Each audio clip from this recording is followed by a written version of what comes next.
내란 특검이 윤석열 전 대통령에게 내일 2차 조사를 위해 출석하라고 다시 통보했습니다. 2차 조사를 위한 2차 출석 통보인데 윤 전 대통령 측이 적법 절차를 보장하라고 반발하면서 신경전이 이어지는 모습입니다.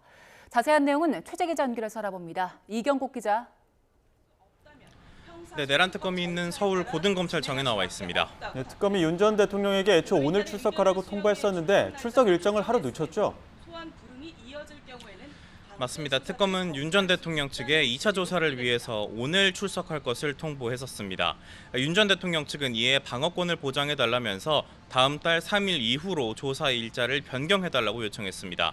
특검은 주장을 일부 받아들여서 내일 오전 9시에 출석하라고 재통보한 상황입니다.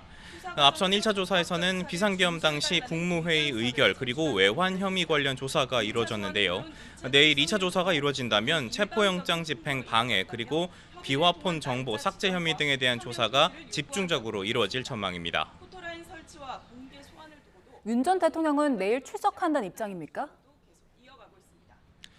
일단은 상황을 조금 더 지켜봐야 할 것으로 보입니다. 윤 전 대통령 측은 특검이 아무런 협의 없이 조사 일정을 일방적으로 통보하고 있다면서 강하게 반발하고 있기 때문입니다.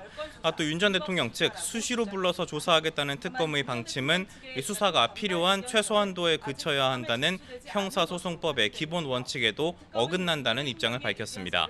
또 특검이 별건 수사를 통해 윤 전 대통령 신병 확보에 골몰하고 있다면서 이는 실적에 대한 초조함의 발로로 보인다고 비난하기도 했습니다.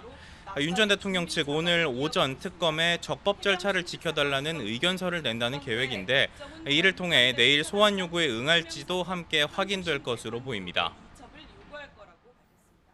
네, 만약 출석에 불응한다면 특검은 어떻게 대응한다는 계획입니까? 특검 측은 내일 윤 전 대통령이 납득할 수 없는 이유로 소환에 불응한다면 형사소송법 절차를 따를 수밖에 없다고 밝혔습니다.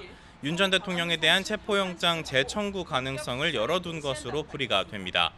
특검은 일방적 소환 통보라는 윤 전 대통령 측 주장을 두고는 결정은 수사 주체가 하는 거라고 강조하기도 했습니다. 이와 함께 특검 측은 윤 전 대통령 변호인들이 수사를 방해하고 있다면서 이 수사 방해를 조사할 전담 경찰관 파견을 요청했다고도 밝혔습니다. 다른 특검들도 이번 주부터 본격적으로 수사에 돌입하지요? 맞습니다. 김건희 특검과 최상병 특검 모레인 다음 달 2일 현판식을 열고 본격적인 수사에 나섭니다. 20일 준비 기간을 꽉 채워서 사용한 건데요. 먼저 광화문에 둥지를 튼 김건희 특검은 도이치모터스 주가 조작 사건과 건진법사, 명태균 의혹 등 김 여사 사건 자료를 모두 넘겨받으며 이첩을 마무리한 상태입니다. 특검 측은 사건들을 꼼꼼히 살피는 중이라고 밝혔는데 다만 아직 김 여사 측과 소환 관련 협의를 진행하지는 않고 있다면서 소환 시기는 적절한 시점에 결정하겠다고 설명했습니다. 윤 전 대통령 사저 부근에 사무실을 마련한 최상병 특검은 수사팀 구성을 대부분 마무리했고 사건 관련 기록들을 넘겨받고 있습니다. 오늘부터 수사 인력들도 본격 출근해서 업무를 시작합니다. 최상병 특검은 오늘 박정훈 대령의 항명 혐의 항소심 사건 기록도 넘겨달라고 국방부에 요청한다는 계획인데 공소 유지를 어떻게 할지는 향후 추가로 논의한다는 계획입니다. 지금까지 서울 고검에서 전해드렸습니다.